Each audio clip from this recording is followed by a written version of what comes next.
A peculiar thing happened out at Jessup's dairy last week. You know that old field out next to the milking area?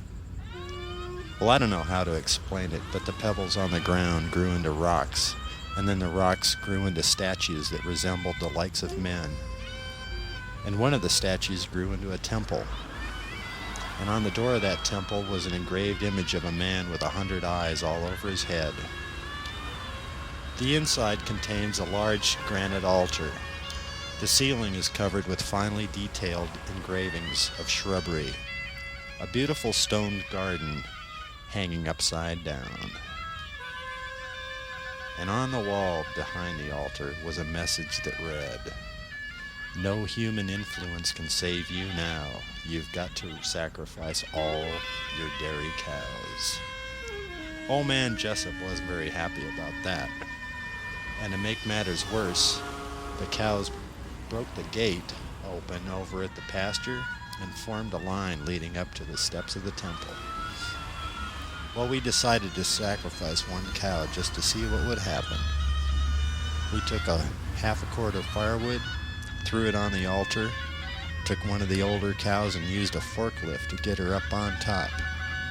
Then old man Jessup took his blowtorch and lit the wood on fire. We stood outside and watched as a thick purple smoke issued out the door. Inside the smoke there were thousands of diamonds floating upwards, and as they bounced against each other they made the sound of tinkling bells. The cows were back out in the pasture.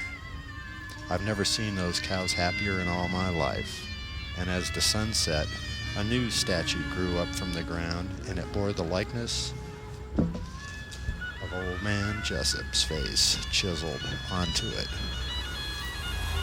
I was determined that tomorrow I would be the man holding the blowtorch and I would sacrifice the next sacred cow. So the next morning I set up more wood and put my old cow Betsy on top, my own cow. I lit the torch. A cloud of pure white smoke drifted out of the temple, and inside the smoke there appeared to be a spiraling carousel of moving faces of everybody throughout history floating upwards towards heaven.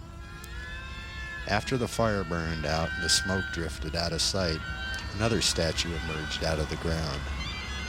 This one bore the likeness of old Betsy with a grin on her face. Then, just to rub it in, I guess, old man Jessup turns to me and said, "It looks just like her, don't it?"